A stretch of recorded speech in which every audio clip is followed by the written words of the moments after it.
समुद्र की गहराइयों में एक भयानक रहस्य छिपा है जिसे लेविथान के नाम से जाना जाता है।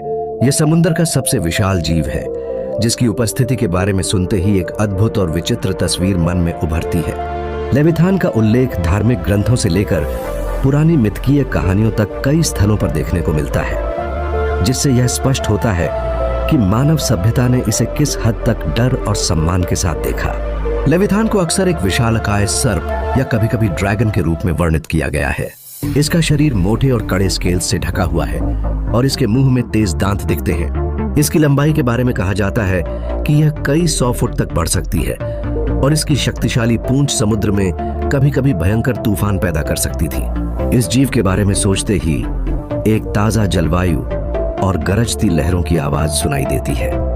लेविथान के बारे में कई प्राचीन धार्मिक ग्रंथों में वर्णित कथाएं हैं। बाइबल में इसे एक दैवीय जीव की तरह प्रस्तुत किया जाता है। यह माना जाता है कि केवल ईश्वर ही इसे काबू कर सकते थे।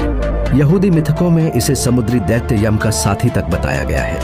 इन किंवदंतियों के अनुसार लेविथान की शक्ति और आकार ने उसे एक अद्वितीय जीव बना दिया, जिसका डर समुद्र के यात्रियों में एक छाया की तरह फैला रहा। यदि मान लिया जाए कि लेविथान आज भी जीवित होता तो समुद्री यातायात और मछली पकड़ने की ये उद्योग पर भयंकर प्रभाव पड़ सकते थे।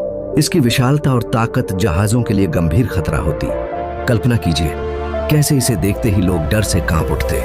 आज के समुद्री तटों पर इसकी उपस्थिति कितनी तबाही ला सकती थी। वैज्ञानिक दृष्टिकोण से लेविथान के अस्तित्व का कोई प्रमाण नहीं मिला है। यह हकीकत में केवल एक मिथक प्रतीत होता है। लेविथान की कहानियों ने सदा हमारे मन में समुद्र के प्रति डर और विस्मय को बनाए रखा है। इसे समृद्ध सांस्कृतिक प्रतीक माना जाता है जो अज्ञात शक्तियों के प्रति पुरानी मानव सभ्यता की चिंता और जोश को दर्शाता है।